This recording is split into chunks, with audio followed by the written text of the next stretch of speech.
এই মুহূর্তে জরুরি দরকার। তার আগে হান্নান মাসুদের একটি পোস্ট দিয়ে আলোচনায় আসতে চাই। হান্নান মাসুদ তার ভেরিফাইড পেজে যে পোস্ট দিয়েছেন, তিনি যেটি বলেছেন যে প্রত্যাশা ছিল ৩০০ আসনে নির্বাচন করার, নির্বাচন করে ৬টি আসন পেলেও সেটি সম্মানজনক হতো। জামাতের সঙ্গে জোট করা ভুল ছিল বলবো না, পরিস্থিতি বা নানা কারণে সেদিকে তাদেরকে যেতে বাধ্য হয়েছেন। আর যদি নাও যেতাম আরো ভালো হতো। মানে যদি জামাতের সঙ্গে এনসিপি জোটে না যেত আরো কি ভালো হতো কিনা? এটা অ্যাকচুয়ালি মানে একটা ডিফারেন্ট পার্সপেক্টিভ থেকে বলা। সেটা হচ্ছে আমাদের ৩০০টি আসনে আমরা আমাদের জায়গা থেকে আমাদের কেন্দ্রীয় কমিটির স্থানীয় যারা নেতৃত্ব ছিল তারা তাদের জায়গা থেকে নির্বাচন করার একটা আশা ছিল, সেই অনুযায়ী পরিকল্পনা ছিল এবং দল গঠন হওয়ার পরের যে ১ বছর যে যার সাধ্য অনুযায়ী সামর্থ্য অনুযায়ী কাজ করার চেষ্টা করেছে। পরবর্তীতে আমরা কিন্তু প্রথম ধাপে ১২৫টি আসনে আমরা আমাদের মনোনয়ন প্রত্যাশী যারা ছিল তাদেরকে আমরা ফিক্সড করেছিলাম যে এই ১২৫টি আসনে এই মানুষগুলো ইলেকশন করবে। তারা তাদের জায়গা থেকে কাজও করেছে, কিন্তু সবশেষ সময় এসে আমাদের কাছে মনে হয়েছে যে দীর্ঘমেয়াদী একটা বৃহৎ স্বার্থকে সামনে রেখে আমরা আমাদের জায়গা থেকে নির্বাচনী জোটে অংশগ্রহণ করেছি। ১১ দলীয় যে নির্বাচনী জোট, সেখানে আমাদের ৩০ জন নির্বাচন করেছে। তো এই ৩০টি আসনে নির্বাচন করে আমাদের ভোটের পার্সেন্টেজ প্রায় 3%-এর মতো। তাহলে আমাদের বাকি ২৭০টি যে আসনগুলোতে আমরা করতে পারিনি, খুব স্বাভাবিকভাবে ওখানে আমাদের যারা প্রার্থী ছিল তাদের মধ্যে কিছুটা হতাশা আছে এবং সেই যে ভোটগুলো আমরা ওই মাঠের পরিস্থিতি অবজার্ভ করা এই ৩০টি আসনে যেভাবে পেয়েছি ওইখানে কিন্তু সেরকম ভাবে পাইনি। এবং সামগ্রিকভাবে সাংগঠনিক অবস্থা এই ৩০টি আসন যতটুকু এগিয়ে গিয়েছে ওই ২৭০টি আসনে পেছানো। হয়তো এই বিষয়গুলোকে চিন্তা করে হান্নান মাসুদ এই কথাটি বলেছিল, কিন্তু আমরা আমাদের জায়গা থেকে এটি মনে করি যে আমরা সবাই একসাথে মিলে এই সিদ্ধান্তটি নিয়েছিলাম যে আমরা নির্বাচনী জোটেই যাচ্ছি।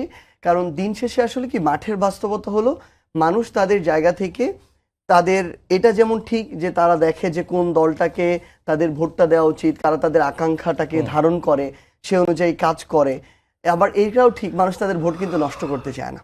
মানুষ তাদের জায়গা থেকে যে দুইটি দলের চান্স সবচেয়ে বেশি থাকবে তার মধ্যে একটা জায়গায় তারা ভোটটা দিতে চাইবে এবং ওই দুইটার মধ্যে যেটা ভালো তাদেরকে নির্বাচিত করে আনার চেষ্টা করবে। এবং দিন শেষে যে কোনো একটা এরকম বড় নির্বাচনে দুইটা পক্ষের মধ্যে ভালো একটা ফাইট হয়, নির্বাচন হয়। তো সেই জায়গা থেকে আমাদের মনে হয়েছে একদিকে যেমন বিএনপি এবং তাদের সমমনা দলের জোট, আরেকদিকে আমরা ১১ দলীয় জোট ঐক্যবদ্ধ হয়েছি এবং সামগ্রিকভাবে একটা দলের বয়স ১ বছর এখনো হয়নি, সেই দল থেকে ৬ জন এবার সংসদে যাচ্ছে। আমরা মনে করি এটা ১ বছর না হতে একটা দলের জন্য অনেক বড় প্রাপ্তি এবং এই শুরুটা দিন শেষে আমরা অবশ্যই ভালো মনে করব এবং এটাকে সামনে রেখে এর পরের বার যেন আমরা এককভাবে আরো বড়ভাবে ফাইট দিয়ে আরো বেশি সংখ্যক মানুষ আমাদের সংসদে যেতে পারে, সেটাই আমাদের লক্ষ্য থাকবে। জি, মাসুদ কামাল ভাই, যেটি সাজিদ সালাম বললেন যে এই দলের বয়স আসলে তো ১ বছর হয় নাই, ২৮ ফেব্রুয়ারি সম্ভবত ১ বছর হবে এবং ১ বছর সময়ের মধ্যে একটা জোটে গিয়ে ৩০টি আসনে নির্বাচন করার মধ্যে ৬টি আসনে জয়ী হওয়া। যদিও সাজিদ সালাম বললেন যে ৩০০ আসনে নির্বাচন করতে পারলে ওই ২৭০টি আসনের সাংগঠনিক ভিত্তিটা আরেকটু বা টোটাল ভোট আরো বাড়তো, 3% এর জায়গায় হয়তো 10% হতে পারতো, আরো বৃদ্ধি পেত। আপনার কাছে কি মনে হয়? না, এটা তো ওনাদের একটা রাজনৈতিক সিদ্ধান্ত, তাই না? রাজনৈতিকভাবে সিদ্ধান্ত নিয়ে তারা এটা ঝুঁকি ছিল, সম্ভাবনা ছিল, তারা ঝুঁকিটাও ফিল করেছে, সম্ভাবনাটাও তারা দেখেছে। বাট আমি এই ব্যক্তিগতভাবে মানে আমি পার্সোনালি মনে করি এবং আগেও আমি বহুবার বলেছি যে আমার প্রত্যাশা ছিল তারা সারা দেশে এই নির্বাচনকে তারা ইগনোর করবে। আমার ইচ্ছা ছিল যে তারা আগামী ৫ বছর পরে নির্বাচন নিয়ে চিন্তা করবে এবং ওটার জন্য তারা যদি সারা দেশে ৩০০ আসনে তারা প্রার্থী দিতে পারতো তাহলে অন্তত ৩০০ আসনের লোক কিন্তু শাপলাগুলিকে চিনত। এখন ২৭০ আসনের লোক কিন্তু শাপলাগুলি চিনি না। তো এটা চেনা তাদের প্রাথমিকভাবে ওটা ছিল তাদের প্রয়োজনীয় কাজ। ওনাকে ছোট একটা গাছ বললেন, আপনি এই গাছটার মধ্যে এখনই ফল হতে পারে অথবা গাছটা একটু বড় হওয়ার পর ফল হতে পারে। আমি বড় হওয়ার পর ফল হওয়াটাকে পছন্দ করব, ওইটা আমার কাছে মনে হবে অর্গানিক। আর আপনি এমনি এটাকে এখনই ফল ফলাইতে পারেন, কিন্তু ওই ফল কিন্তু খাইতেও খুব একটা স্বাদ হয় না, ওই ফল দিয়ে ওই গাছের আপনার গুরুত্ব মাপতে পারবেন না। ৬ জন তারা পেয়েছেন। এটা এখন হয়তো এনসিপি ৬ জনের দল হলো, কিন্তু তখন এনসিপি কিন্তু সারা দেশের দল হতো। এত দ্রুত প্রত্যাশার দরকারও ছিল না। এনসিপির জন্য প্রথম দিকে কিছু ভুল হয়ে গেছে। আমি যদি এনসিপিকে বিশ্লেষণ করি, আমি এনসিপিকে নিয়ে খুবই আশাবাদী ছিলাম একটা কারণে, যে আমরা আওয়ামী লীগ বিএনপি দেখতে দেখতে না টায়ার্ড হয়ে গেছিলাম, হুম যে আর কত আওয়ামী লীগ বিএনপি জামাত, আওয়ামী লীগ বিএনপি দেখতেছি তো ভাই অনেক বছর ধরে। জামাতকে অতটা দেখা হয় নাই, বাট আওয়ামী লীগ বিএনপি অনেকবার দেখা হয়ে গেছে আমাদের। তো আমরা একটা নতুন ধারার দল, আমি নিজে পার্সোনালি প্রত্যাশা করছিলাম যে নাকি নতুন কিছু চিন্তা নিয়ে আসবে, বাট এনসিপি আনফর্চুনেটলি শুরু থেকে নতুন কোনো চিন্তার প্রকাশ ঘটাতে পারে নাই, একদম শুরু থেকেই পারে নাই। যদি পারতো তাহলে খুব ভালো হতো। এবং পাড়ার ইয়াংদের মধ্যে একটা সুবিধা কি, তারা কিন্তু যে কোনো নতুন কিছু ধরতে পারে, নতুন কিছু এটা গ্রহণ করতে পারে, এটা ইয়াংরা পারে, বয়স্করা পারে না। যেমন ধরেন আমি বয়স হয়ে গেছে, আমাকে আপনি দেন, আমি একদিন ধরে যা করছি তার বাইরে আমি যাইতেই পারবো না, আমার কাছে মনে হবে না জানি কি ক্ষতি হয়ে যাবে, কিন্তু এটা ইয়াংরা পারবে।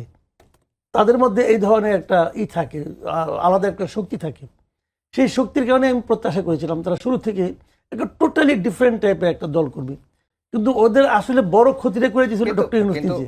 মাসুদ কামাল ভাই, এই আলাপটা তো আছে যখন পুরনো রাজনৈতিক দলগুলো যখন পুরনো ধাঁচেরই রাজনীতি করছে, আর একটা নতুন একটা দল সেটি এসে একবারেই নতুন বন্দোবস্তর ইয়াটা কিভাবে সূচনা করবে? পারবে না তো, পারবে না তো। পারবে না তো, এটা আমি জানি পারবে না। শুরু তো করতে হবে, হুম শুরু না করলে পারবেন কিভাবে? শুরুটা সবসময় কঠিন। একটা ট্রেন যখন চলা শুরু করে না, ওই শুরুর স্পিড দেখে কিন্তু ট্রেনের অন্তিম স্পিড আপনি টের পাবেন না। শুরুটা আসতেই হবে, কিন্তু শুরুটা দেখে যেন লোকে বুঝে যে এটা একটা ডিফারেন্ট কিছু। হুম তো শুরুটা কে করবে? ওনার শুরুকে আমি করে দিব না। না, ওনার শুরু ওনাকেই করতে হবে। ওনার শুরু কি জামাত করে দিবে? করবে না। ওনারা যা করতে চায় সেটা কি জামাত করে দিবে? নেভার। জামাত বরং ওদেরকে বোঝাবে যে আমি যেটা করতেছি তুমি এই লাইনে আসো, এটা বেটার। কারণ জামাত তো ওই লাইন, আমি কিন্তু জামাতকে খারাপ বলছি না, কিন্তু আমি জামাত, আওয়ামী লীগ, বিএনপি সবাই যার যার মতো পলিটিক্স করতে ভাই, আমার কোনো সমস্যা নাই। কিন্তু আপনি যখন আমার সঙ্গে আসবেন, আমি তো আপনাকে আমার মতো করার চেষ্টা করব। হুম কিন্তু আপনি যে নতুন কিছু করতে চাচ্ছেন, এইটা যতক্ষণ পর্যন্ত আপনি না করতে পারবেন ততক্ষণ পর্যন্ত ইয়াং যে দল হলো কেন, তখন তো এটা যে কোনো দল। হুম আমি তো যে কোনো দল চাই না রে ভাই, আমার বক্তব্য হলো ওই জায়গাটাতে। বুঝতে পারছি। তো ওই জায়গাটাতে আমি মনে করেছি, আমি বলি আমার অনেককে আমি বলেছি, ওনাদের অনেক লিডারকে আমি বলেছি, ভাই আপনারা এই নির্বাচনের কথা ভুলে যান। এই নির্বাচনের মাধ্যমে কিছু পাওয়াটা আসলে আপনাদের লস হবে, লস হবে। আমি উদাহরণ দিয়ে বলি, এই যে 6 জন গেছেন ওখানে, হুম জামাতের কোনো সিদ্ধান্তের বিরুদ্ধে কেউ যেতে পারবে না। দেখুন আমি দেখি যাই কিনা, এরা পারবে না। কারণ দেখলাম যে নাহিদকে তো চিফ হুইপ বানাই দিচ্ছে, নাহিদকে তো জোটের চিফ হুইপ বানাই দিচ্ছে রে ভাই।